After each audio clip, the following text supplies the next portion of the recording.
Okay, good morning, everyone. We will give it a few minutes for folks to hop on the call. Thank you all for joining us this morning.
All right.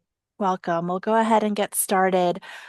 Good morning. You are joining us with the Department of Family and Support Services, Caregiver Support Services RFP webinar. The RFP was released on Wednesday, June 10th, and will be due on July 8th, 2026. So we'll go ahead and get started. Next slide, please. Just a couple housekeeping rules for everyone. Due to the volume of participants on the call, everyone will be placed on mute. Please submit any questions via the question box, and we will respond to those questions at the midpoint of the presentation and then again at the end of the presentation. You can also use the question box to notify us if there are any technical issues. The webinar itself is going to be recorded, and we will be posting it on the DFSS YouTube page to be viewed later on. Anything stated in the webinar is not intended to change the solicitation document. Any changes will be in writing in form of an addendum that we will be issuing. The purpose of this webinar is to provide information for solicitation. And a copy, like I said, of the recording will be posted on the DFSS YouTube channel. There is a link here as well as the copy of the slides. It will be under the alerts and/or funding opportunities tab, and give it about 5 business days. So it'll be up sometime next week. DFSS does retain the right to share the list of registrants on this webinar along with their contact and organizational information at our discretion. Next slide, please. So for today's agenda, we'll start off by doing some welcome and introductions, the purpose of today's webinar, as well as the background of this RFP, information about the program description. We'll be reviewing our selection criteria and reviewing our timeline, and then finally technical assistance to use the e-procurement questions, e-procurement, and then questions at the end of the presentation. So just some quick introductions. My name is Stacy Subita. I am a supervisor here with the Department of Family and Support Services Senior Services Division, primarily working with our caregiver portfolio, and I'll let our team briefly introduce themselves as well. Good morning, everyone. My name is Veronica Whitby-Cozy, and I'm a community living specialist working primarily in the caregiver portfolio with the Senior Services Division. Good morning, everyone. My name is Jillian Black. I am the Procurement Proposal Coordinator here at DFSS. I help facilitate the RFPs. Thanks, everybody. So the Department of Family and Support Services, our mission is to work with our community partners, such as yourselves, to connect Chicago residents and families to resources that build stability, support their well-being, and empower them to thrive.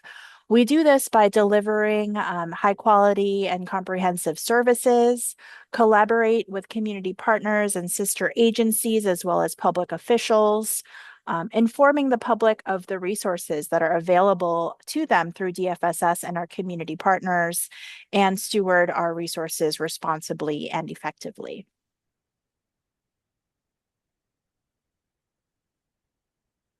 So senior services is one of 7 different divisions through the department. So in addition to senior services, we also have children's services, the division on domestic and gender-based violence. We also have our homeless services division, human services, our workforce development services, and our youth services. But today we'll focus in on our senior services division. So as the Senior Services Division, we are also designated as the local area agency on aging for the city of Chicago, otherwise known as the AAA. So it's our role to coordinate and fund services for older adults, prioritizing those in greatest economic and social need, those who may be living alone, and those at risk for institutional placement. So we work with community partners such as yourselves to support older adults to live independently in their own homes for as long as possible. We ensure that those who reside in institutions are treated with dignity and care, and guarantee that older adults have access to accurate information and public policy. Um, Through our service providers, we offer programs such as information and assistance, our congregate and home delivered meal program, senior centers, our caregiver support services, which we'll be talking about today, along with a variety of programs here listed on the slide. And we value integrity and respect as we promote social engagement among older adults as well. So more information about DFSS can also be found on our website as well as our strategic framework. This particular program, the Caregiver Support Services Program, is funded by the Title III-E of the Older Americans Act through federal, state, and Alzheimer's disease or related dementia funding. In FY26, we funded 3 delegate agencies to provide citywide services at a total of $569,604, or approximately $189,868 per region. This upcoming year in FY 2027, we will be providing funds for up to 2 delegate agencies to meet the needs of family caregivers in the city of Chicago. We are looking to increase the capacity by increasing the number of caregivers participating in the program to ensure that they are being supported. So with that, I'm going to hand it over to my colleague, Veronica Whitby-Cozy, to talk about the specific programming requirements. Thank you, Stacy. So the purpose of the RFP, the Department of Family and Support Services, DFSS, Senior Services Division, seeks proposals from community organizations who have experience providing assessments, case management, outreach, counseling, support groups, memory cafe, memory/caregiver kits, training and education, including stress busting for family caregivers, and or gap filling services for caregivers of any age who provide informal care to any older adult 60 years of age or older, or to an individual with Alzheimer's disease or related dementia. Respondents may include, but are limited to, for-profit, non-for-profit organizations, universities, hospitals, healthcare providers, faith-based organizations, and or organizations that support older adults and or their caregivers.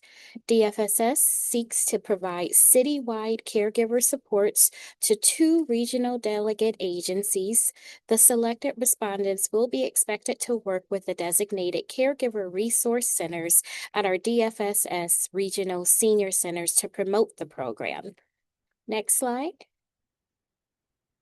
So the goals. The goals of the caregiver support services are to alleviate caregiver stress and social isolation, empower caregivers to solve or cope with problems related to caring for the care recipient, improve the caregiver's health and wellness, increase awareness about the essential value of caregiving and caregiver support services, increase caregivers' confidence to continue to provide person-centered care for the care recipient, identify resources and social services to support the caregiver and care recipient, and finally, to delay premature institutionalization of the care recipient. Next slide. So here we have our map for both of our regions that we have designated. In the blue, it is the North region, which we consider to be Region 1. And then for the lower portion, that's looks like it's kind of like a pink orangey color, is Region 2 for the South region. We did, as Stacy had mentioned previously, have 3 delegate agencies. However, with after running an analysis on the participants in the different community areas, the decision was made to separate the city into 2 regions to best utilize the caregiver services. Next slide. So here, I know the map was a little bit fuzzy. We have the different community areas for Region 1, which consists of 40, and that ranges all the way from Rogers Park, all the way to Edgewater. You will note that the former West region is included into the North region. And Region 2 is 37 community areas ranging from communities of Douglas all the way to Morgan Park. Next slide. So current state and priorities for improvement.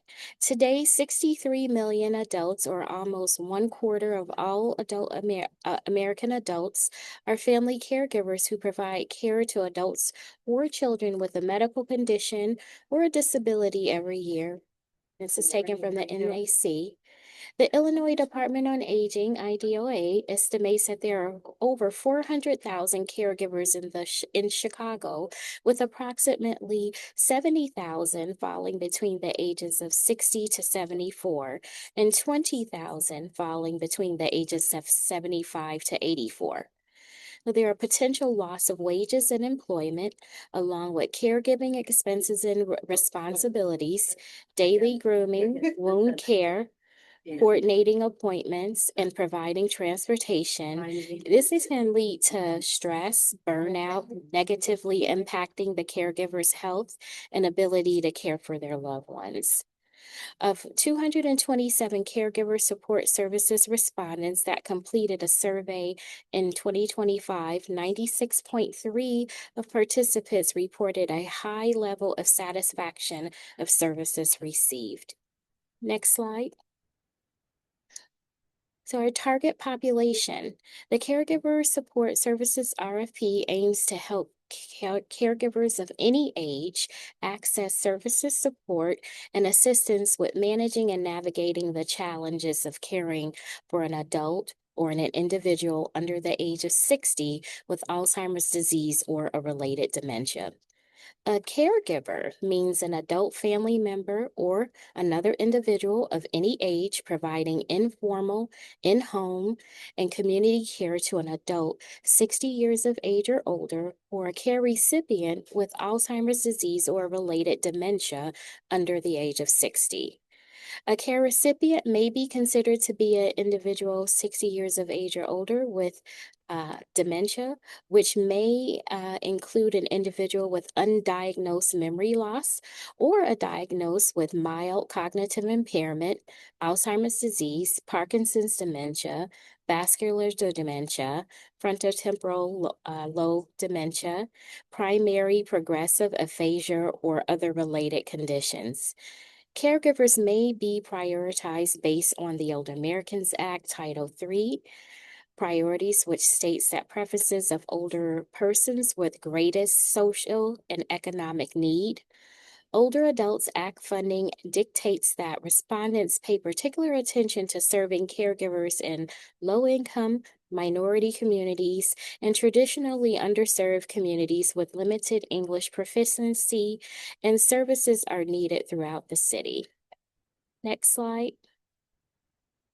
The program requirements. The selected respondents will be responsible for the program management, which includes outreach, assessment, program implementation, retention, and data collection on the impact of the program. Individual interventions could be delivered in-house or contracted to third-party providers or a combination. Models can include paid, volunteer, and/or in-kind professional and laypersons.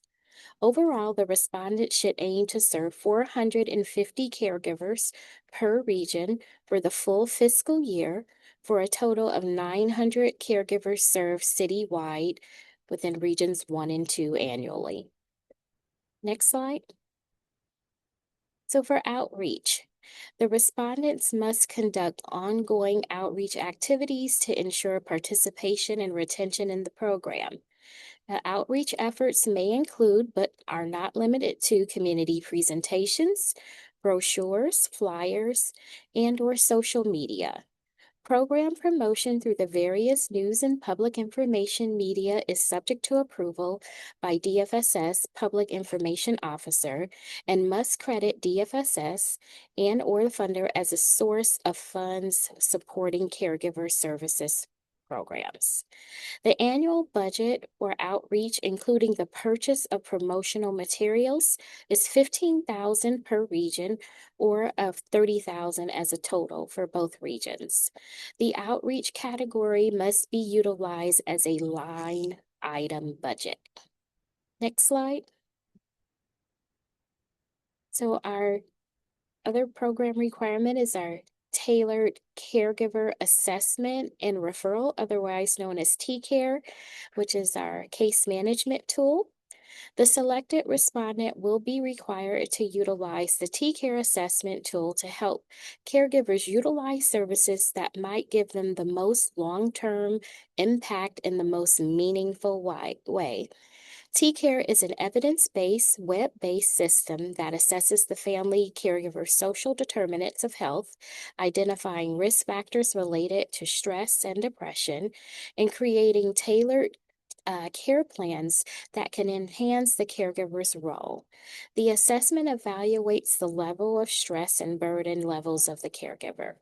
The selected respondent may also count case management units when assisting caregivers in obtaining access to services and resources available within communities.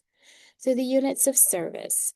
The units of service measurement is 1 per assessment and/or any subsequent one-to-one contact when the respondents are assisting participants in obtaining any of the 11 services.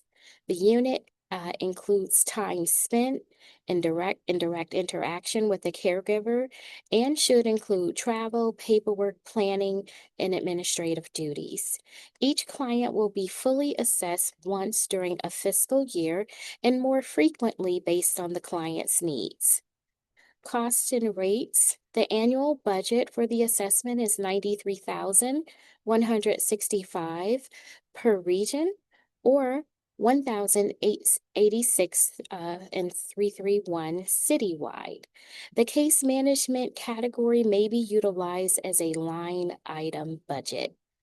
The target is 450 unduplicated caregivers per region and 675 units or 900 clients citywide. Next slide. Caregiver counseling. Caregiver counseling, individual, family counseling, or caregiver coaching is a short-term direct interaction between a counselor professional and an informal caregiver. Counseling is provided to caregivers to assist them in areas of emotional support, health, nutrition, financial literacy, and in making decisions and solving problems related to their caregiving roles. The interaction can be in person or virtual, telephone or web-based tools such as Microsoft Teams, Skype, Zoom. If in person is not available, virtual options must be offered. So units of service. The unit of service is for 1 hour per participant with a cap of 4 sessions total. In instances where additional counseling is required, it will require written approval from DFSS. Costs and rates. The annual budget for the counseling is $15,000 per region or $30,000 citywide. The counseling category may be utilized as a line item budget. The target. The target is 450 unduplicated caregivers per region and 675 units or 900 clients and 1,350 units citywide. Next slide. Support groups. The purpose of the support groups is to provide a safe environment where caregivers can support their peers by exchanging thoughts, ideas, concerns, coping strategies. The selected respondents are responsible for managing a support group, which includes training and supervising, paid, volunteer, in-kind, and/or combination of support group leaders. The group leader should coordinate, schedule, and facilitate support groups in their local areas, including outreach to recruit participants, schedule guest speakers, and distribute information with the selected respondent support. The selected respondents must offer in-person and virtual support group sessions throughout the region. If in-person is not accessible to the caregiver, virtual options must be offered. Virtual options include telephone and web-based tools such as Microsoft Teams, Skype, Zoom, can be provided as a hybrid option in extenuating circumstances. DFSS does not permit the use of artificial intelligence, AI. Support group sessions cannot be recorded to maintain confidentiality. Next slide. Memory cafes. Our memory cafes are monthly social gatherings where both caregivers and care recipients experiencing memory loss, they jointly attend to participate in activities and positive social interaction with peers within a safe, supportive, and engaging environment. Memory cafes are intended to be a social program for both the person with memory loss and their caregiver. The program is not intended to be a drop-off or a respite. Rather, they offer a space for caregiver and care recipient to support their peers. Memory cafes are typically facilitated by a volunteer or professional who can coordinate and discuss activities. Cafes will be held at DFSS senior centers and may expand to other locations, including but not limited to libraries, community centers, restaurants, and houses of worship. Cafes should reflect needs, interests, language, and culture of the local community area. Selected delegate agencies can use funding to create new memory cafe opportunities within their identified service region and can also use funding to help expand, strengthen, and support programming activities at existing memory cafes. Next slide.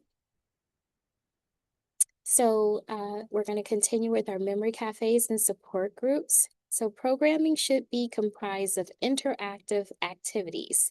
This may include, but not limited to, sing-alongs, musical instruments, art therapy, crafts, massage therapy, events, storytelling, poetry, pet therapy, tai chi, chair yoga, aromatherapy, virtual travel logs, and games. DFSS expects at minimum monthly programming for up to 2 hours per session to be offered. Each cafe has the flexibility of day of week and the time the sessions will occur. Units of service. The unit of services is 1 session per client, equaling to that 1 unit. Caregivers and care recipients each receive 1 unit of service for each session attended. So the unit of service again is one session per participant. Caregivers and care recipients will each receive 1 unit of service. Each memory cafe will be expected to be conducted at least one time monthly. Costs and rates. The annual budget for support groups for Memory Cafe is $53,384 per region, or $106,768 citywide. Target. The target is for 100 unduplicated caregivers per region and 500 units, or 200 unduplicated caregivers and 1,000 units citywide. The target for support groups is 50 unduplicated caregivers per region and 250 units total citywide. The total for memory cafes is to serve at least 50 unduplicated individuals, caregivers, and people with dementia, and 250 units citywide. Next slide. Gap filling. The gap filling service may be provided to purchase a limited supply of goods, services which complement the care provided by caregivers when all other resources for goods and services have been exhausted. The selected respondent must adhere to an approval process and document how the money was used. Purchases must be made in accordance with allowable purchases set by DFSS within the Illinois Department on Aging services allowable under the Older Americans Act. Gap filling can provide up to $400 of appropriate goods of service each fiscal year. Next slide. So we're going to get into gap filling in a little bit more detail. Allowable purchases include supported items for the caregiver and the care receiver. This will include medical supplies and equipments that are not covered by Medicare, Medicaid, or any other insurances. Requests for medical supplies should receive physician verification when possible. Requests for prescription medication, including copays, must receive physician verification when possible. Adaptive clothing, furniture, glasses, and other aids. Adaptive safety devices such as emergency home response, assistive technology, emergency transportation.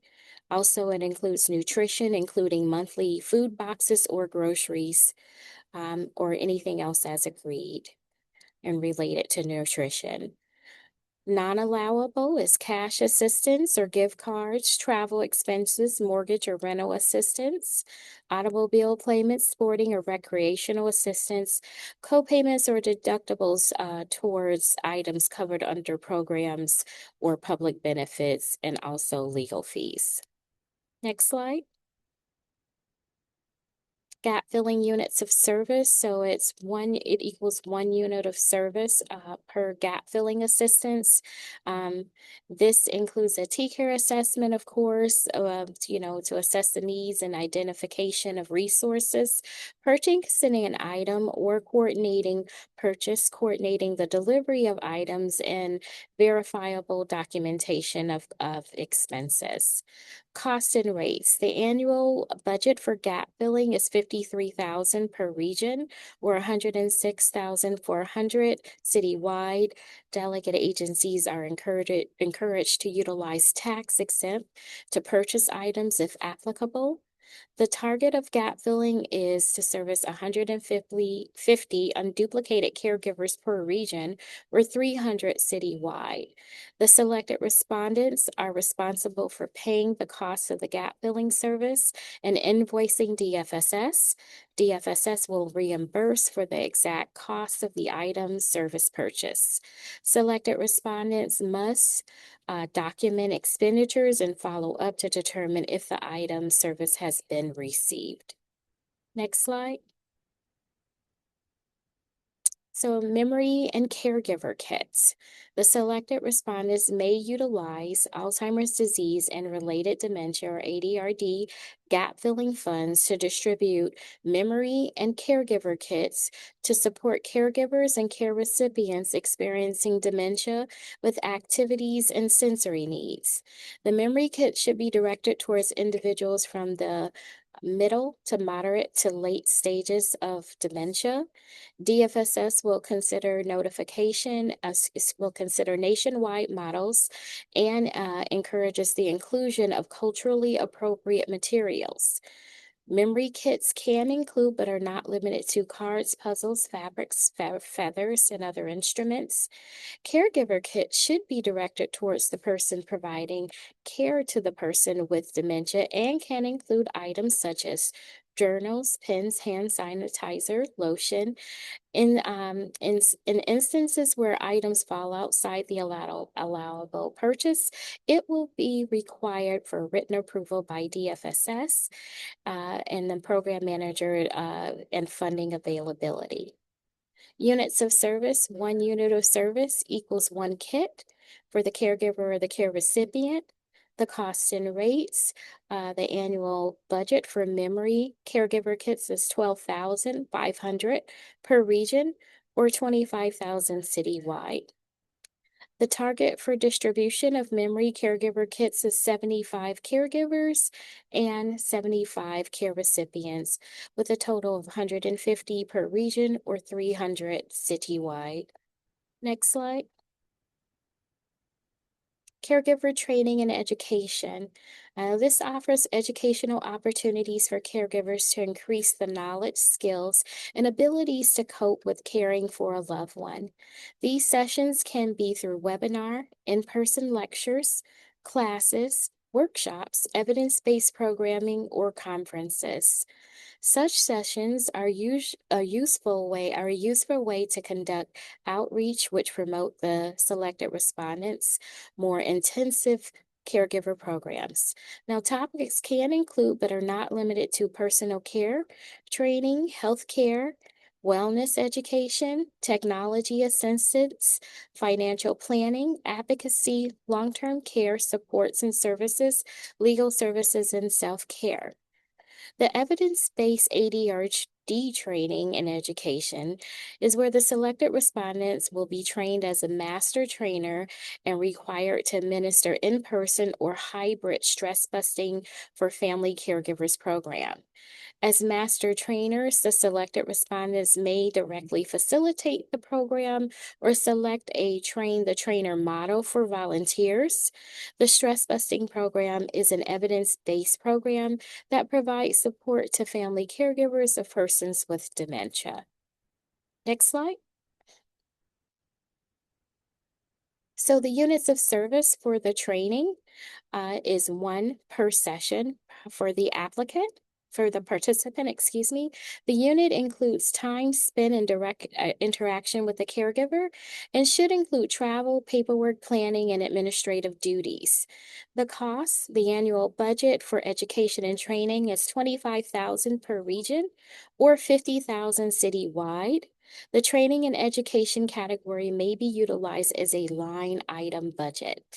The annual budget for ADRD training and education stress busting for family caregivers is $30,000 per region or $60,000 citywide. The ADRD training and education service category will be reimbursed as a unit rate at $150 per unit. The target for training and education service is 175 caregivers and 250 units per region, or 350 caregivers and 500 units citywide. The target for the ADRD training and education or stress busters is 23 clients and 200 units, or 46 caregivers and 400 units citywide. Next slide, please. And at this time, I'll turn it back over to my colleague, Stacy. Thank you, Veronica. So at this time, we're going to be reviewing emergency contingency planning.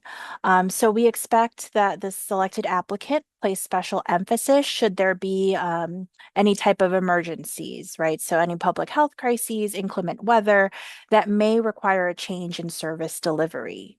For example, sometimes it might be necessary to transition some of the in-person interventions to other delivery methods, such as virtual programming, if and when local officials deem in-person programs may be unsafe. There should be policies and procedures to include sections on training, personal protective equipment, health screenings, contract tracing, and things of that matter. Policies and procedures must be in accordance with the CDC, the Illinois Department of Public Health, and any federal emergency management guidance. And any type of emergency planning must be submitted in writing or electronically to DFSS, and we must be notified within 24 hours should the emergency plan go into effect. The selected respondent must have a backup plan for emergencies and other conditions which may prevent the scheduled service, and the plan must address potential problems within and beyond the control of the selected respondent. The respondents must be able to demonstrate a backup plan and continuity of services in the event of weather emergencies or other types of emergencies. Next slide, please. So now we're going to review staff qualifications and requirements. The selected respondent is required to assign and maintain for the duration of services at minimum 2 staff of qualified personnel to perform the services.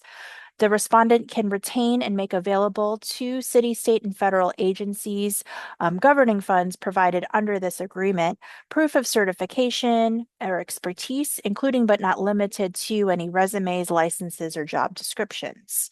The staff may include management and supervisory staff, support staff, and or volunteers, or they can be subcontracted to a third-party provider. Again, the funds are expected to cover at least 2 full-time employees dedicated to the success of the program. It is allowable for employees to have other roles within the organization as appropriate, as long as it does not impede their ability and dedicated time to the Caregiver Support Services program. Funding could also be used to hire an additional FTE for 3 total, or maybe used to subcontract for other purposes. It is expected that the program leads will be knowledgeable about dementia, its symptoms, communication skills, managing behaviors, and caregiver support skills. They will not be expected to assist with personal care in this program model, but it is desired, not required, that the program leads have formal education in degrees such as social work, gerontology, nursing, psychology, public health, or related degrees. In the absence of professional education, current or former familial or lived experience may be substituted. Next slide, please. So the requirements for the program coordinator director position, they should identify someone who will be the main contact to DFSS and the program operations. And the program coordinator director will be responsible for supervising program staff and volunteers and have overall accountability for service delivery. This position may not be vacant at any time during the contract period. And again, prefer that the staff has a master's degree in a social science field, such as social work, gerontology, psychology, counseling, or nursing. At minimum, the staff must have at least 1 year related social service experience. We also have a position for a mental health clinician or case manager.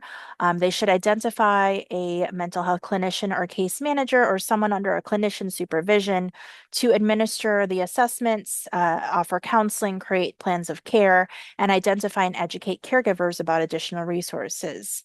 Again, it is preferred but not required that the staff have a degree in social science fields such as social work, gerontology, psychology, nursing, etc.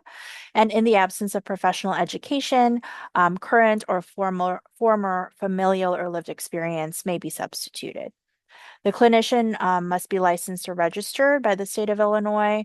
And at minimum, the case manager must have at least 1 year related social service or counseling or administrative experience. Next slide, please. The respondent, at its own cost and expense, will comply with all applicable federal, state, and local laws, ordinances, policies, and procedures, rules and requirements, and executive orders relating to background checks, fingerprinting, and screening procedures to ensure senior safety. Background checks are an allowable expense if it is included in advance in the budget. They are required to obtain criminal background checks, which include electronic fingerprint check, and check exclusionary list websites, such as the U.S. Department of Health and Human Services, the OIG, the Illinois Sex Offender Registry, and those that are listed here on this slide. They are also required to check the Adult Protective Services Registry on each employee who will have direct participant contact. As the Area Agency on Aging, it is required through the Older Americans Act that the selected respondent may not charge for the services provided. However, all clients must be provided the opportunity to contribute or donate to the cost of services. Again, contributions are strictly voluntary, and no client will be refused service for not contributing. The respondent must collect, record, and report contributions to DFSS, and all donations will be used to expand services. The selected respondent are encouraged to collect project income or client contributions to defray program costs where appropriate. So now we're going to review the program goals and outcomes. We are seeking respondents with evidence of strong past performance against desired outcome goals, and the performance indicators include, but are not limited to, 80% of caregivers who feel that caregiver support services programs have reduced stress levels, 80% of caregivers who have learned one or more strategies or techniques to cope with caregiving problems, 80% of caregivers self-reporting improved health knowledge or health indicators from before the intervention as applicable, 80% of caregivers feeling an increase in confidence to continue to provide care for their care recipient, and 80% of caregivers feeling more aware of caregiver supports that are available to them. To monitor and recognize intermediate progress towards the performance indicators, DFSS also tracks output metrics that may include, but are not limited to, 450 participants and 675 T-Care assessments in each region, 33 participants and 125 units of counseling services per region annually, 150 participants and 150 units of outreach services per region annually, 50 participants and 250 units of support groups per service region annually, and 50 memory cafe participants and 250 units of memory cafe services per region annually. We're also looking at 175 and 250 units of training and education services, of which 22 stress busting participants and 200 units of service per region annually. 150 participants and 150 units of caregiver or memory kits per region, and 150 clients and 150 units of gap filling services per region annually. In addition to the performance indicators and output metrics we listed above, we do encourage respondents to propose additional indicators and metrics, including those that may demonstrate success and are indicative of participant progress. So this chart here just reflects citywide. The previous slide reflected per region, but these are the expectations for each service category. So again, we are trying to reach about 900 clients citywide. Next slide. So the selection criteria evaluation, the first criteria will be community involvement. So we will evaluate applications based on the following criteria. The respondent must demonstrate a clear understanding of the target population, including strengths, assets, needs, and challenges. The respondent has expertise working with the target population and has relevant capabilities and/or infrastructure needed to service the target population. The respondent demonstrates client and community engagement activities that solicit feedback and inform service delivery. and the respondent demonstrates a commitment to meet local needs. They must have leadership reflecting and engaging the people of the communities which it serves. Our second criteria is organizational capacity. DFSS will evaluate applications based on the following criteria: that the respondent has qualified staff responsible for program oversight and management, and that they provide a timeline for program execution, and if subcontracting, include a plan for utilizing subcontractors. The respondent has adequate systems and processes to support monitoring program expenditures and fiscal controls. The respondent has secure data collection and management process. The respondent has adequate human resources capacity to hire and manage staff. And the respondent demonstrates relevant capabilities in serving persons with dementia and their family caregivers. They provide a description on staff development. Another criteria we will be looking at is the strength of the proposed program. We will evaluate applications based on the following criteria. The respondent clearly defines services to be provided directly or through partnerships and agreements with other agencies that are appropriate to addressing the needs of and achieving desired outcomes for the target population. The respondent must include all the core elements outlined in today's presentation, including T-care assessments, support groups and memory cafes, training and education, including stress busting for family caregivers, outreach, memory and caregiver kits, and finally, gap filling. The respondent's proposed program is supported by strong national or local evidence-based programming and/or aligns with best practices in the field. The respondent has an effective approach to identifying, recruiting, and retaining program participants.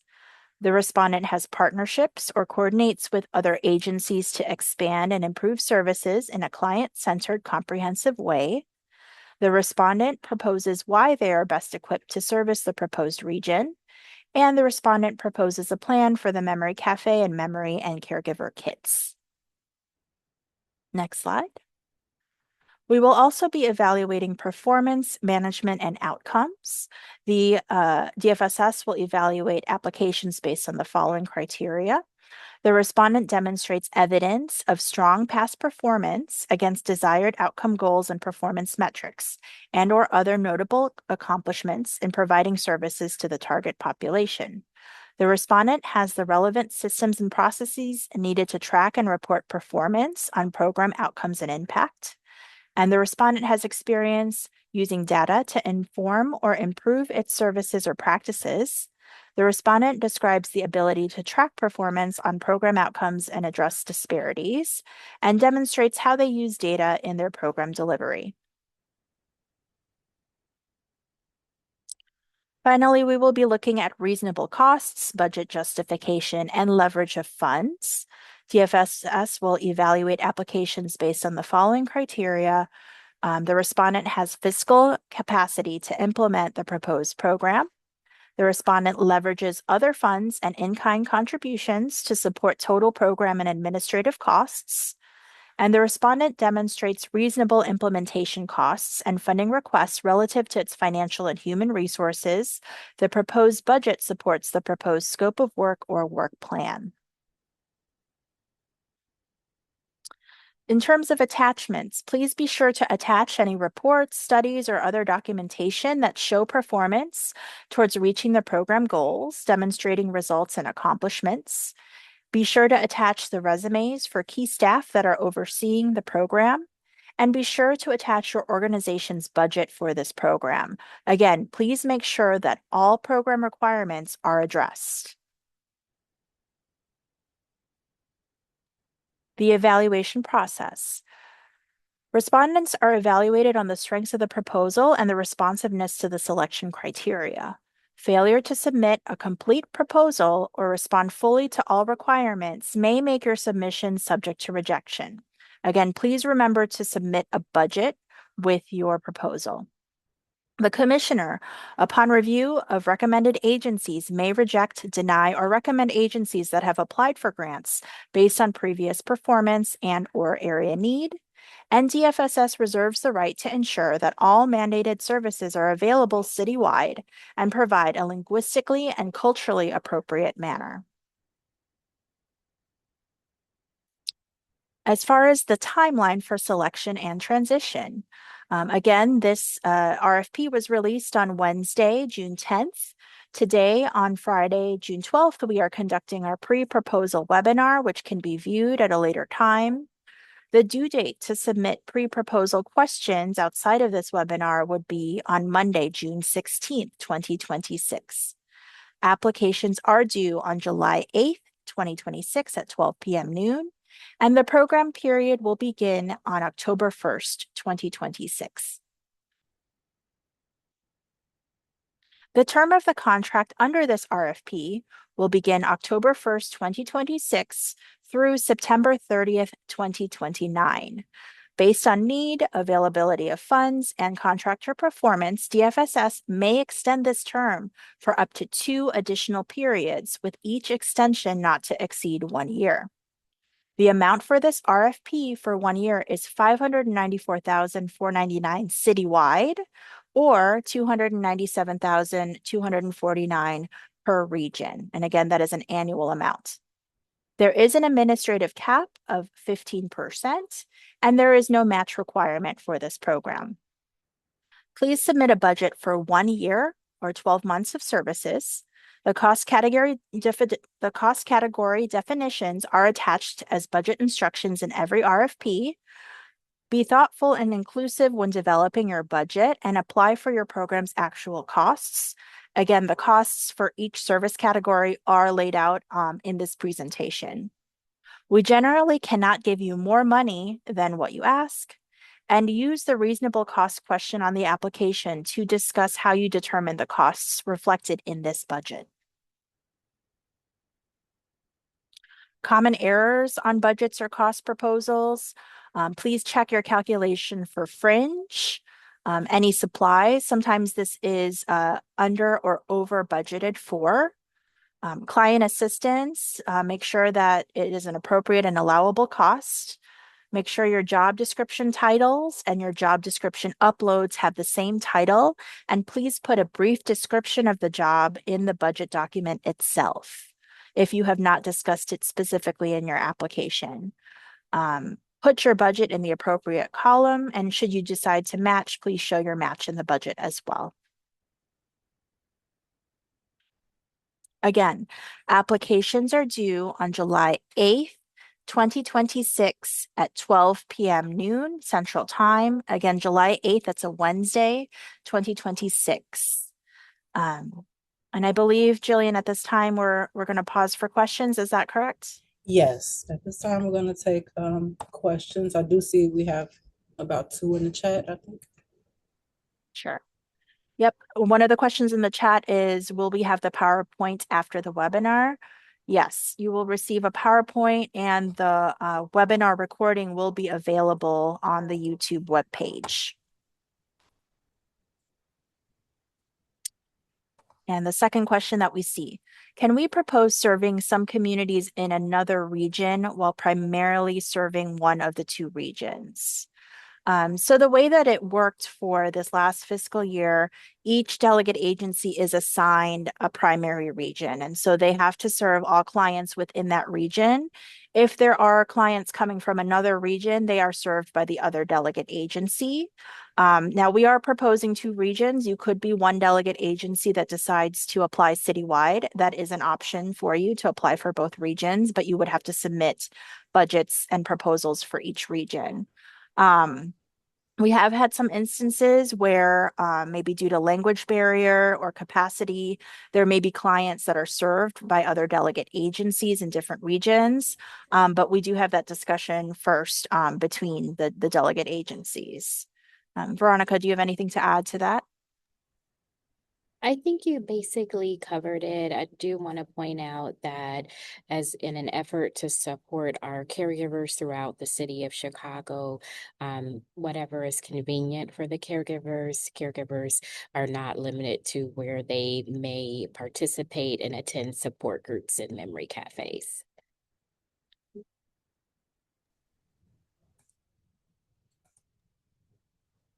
Okay, thank you, Veronica. There will be an additional period for those who haven't, well, actually, I do see a couple of questions, additional questions. Okay, there was a question that came in. If we apply for both regions, we just need to submit one application, but with two budgets for each region. It's actually two applications, one specific to each region. So you would need to do two separate applications and two separate budgets. And what is the link for the slides, or will this be emailed? This will be emailed to the attendees here.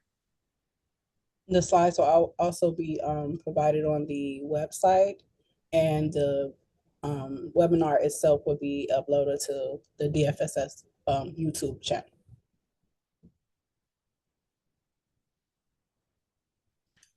There will be another opportunity for registrants to ask questions towards the end of the presentation, as well as you can still continue to put your questions in to send them to Stacy up until the due date of June 16th. So at this time, we're going to go into application tips. And our first application tip, the most important tip that we can provide is to start your application as early as you can. If you have never done business with the City of Chicago, please register into iSupplier as soon as possible. Review RFP narratives and application questions closely. Remember that they align with the scope and the selection criteria. Use the information in the RFP for guidance in formulating your answers. There is a 4,000 character limit, which includes punctuation and spaces. Each response is allotted 4,000 characters. Please do not use the back button on your browser while you're working on your application, because you can potentially lose your work. And again, we can't stress it enough to start your application yesterday. Start it as soon as you can, save it as often as you can as you go along. That's the most important tip that we can provide. Some additional tips for working in e-procurement. To submit multiple applications for a single RFP, applicants will need to set up a unique user account in iSupplier. The e-procurement system is not capable of submitting more than one distinct proposal per associated email address. Therefore, if you plan on submitting 2 applications, you must use 2 separate email addresses for each submission. And you can submit your application and later amend it up until the due date of July 8th at 12 noon Central Time. We strongly encourage you all to avoid the rush and possible mishaps by submitting early, and plan on your submission taking approximately 30 to 60 minutes. Please note that late applications cannot be accepted. Please make use of the e-procurement hotline for assistance at 312-744-4357.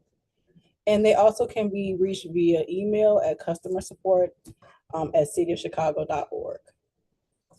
As far as the hotline, it operates during business hours only, which is 9 to 5, Monday through Friday.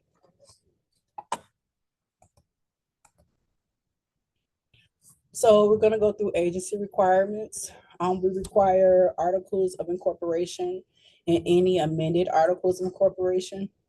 We also require an IRS affirmation letter. Please note that that is for not-for-profit agencies only, and that the IRS affirmation letter must be dated within 60 days of your submission. And that letter can be obtained by calling the IRS directly at 1-877-829-5500. If you are a for-profit agency, please submit your original letter from the IRS showing your FEIN number. Your UEI number is required in addition to the central contractor registration. And that can be provided from the entity overview page on the sam.gov website. And lastly, a certificate of good standing letter with the state of Illinois is required.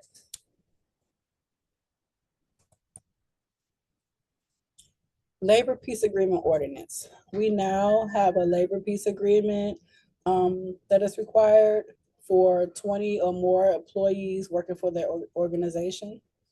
So if you have 20 or more employees working for your organization, we require the labor peace agreement ordinance.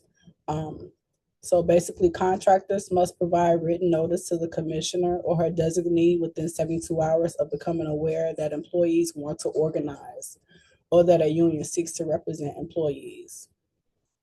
An LPA is an agreement between an employer and a labor union that ensures that an organizing drive is not impacted by union busting techniques, including employee retaliation. And in return, they will not strike or stop work in a way that will impact human services.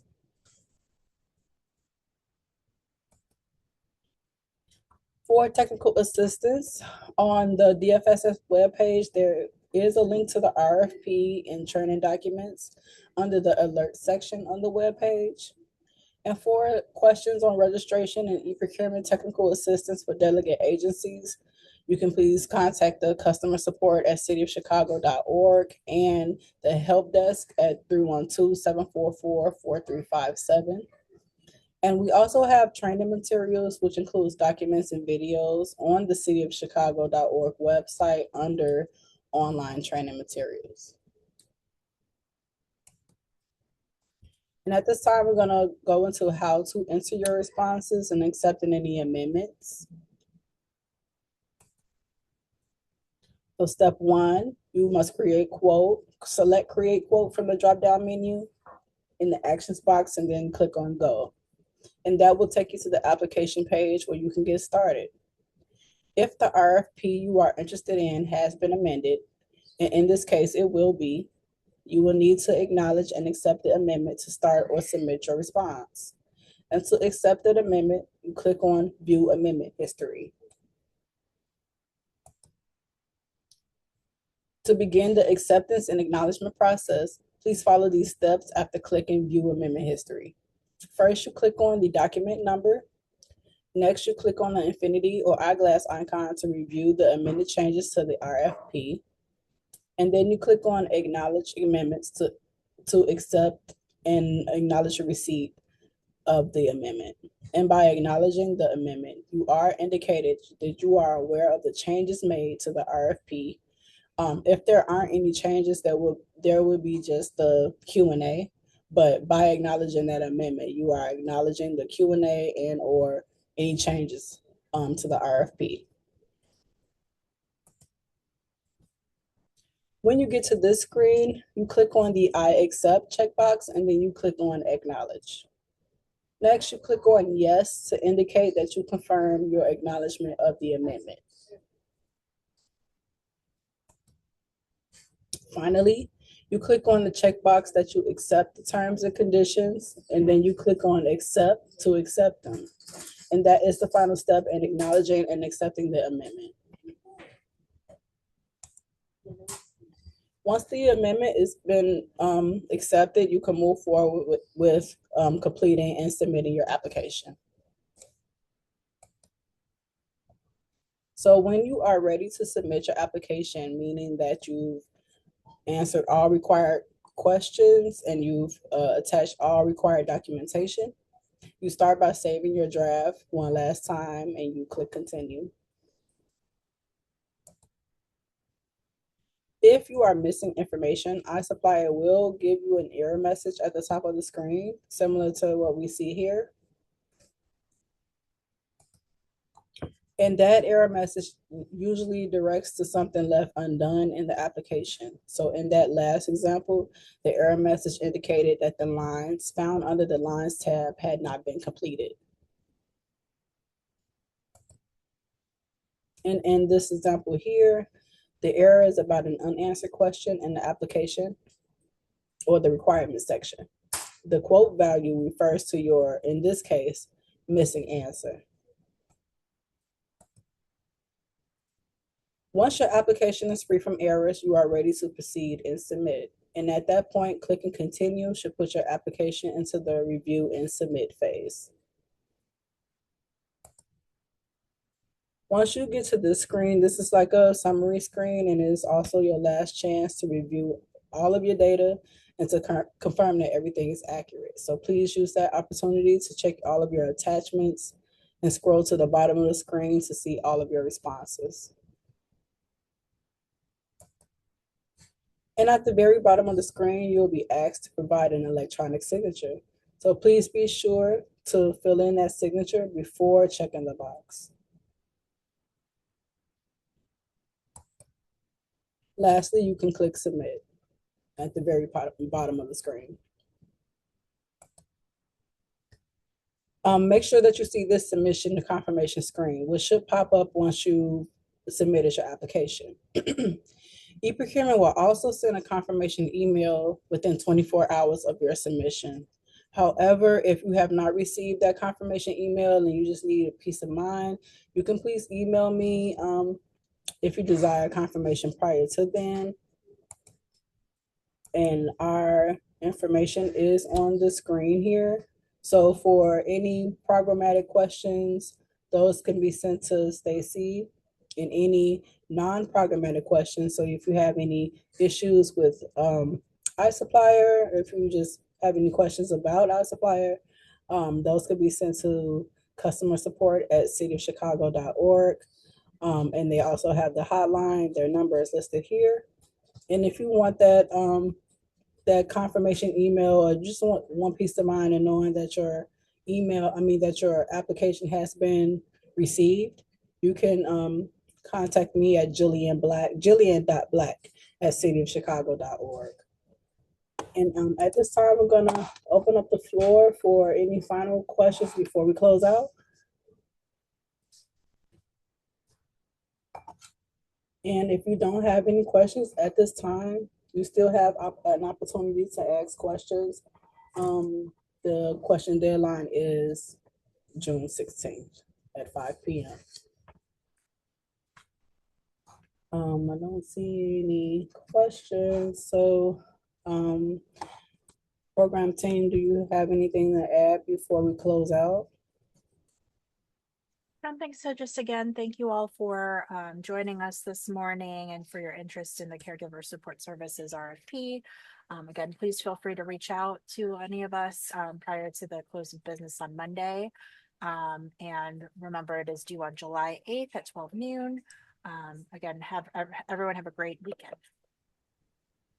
Thank you everyone for attending our webinar. Good luck on your responses. Enjoy the rest of your day. Thank you all. Thank you.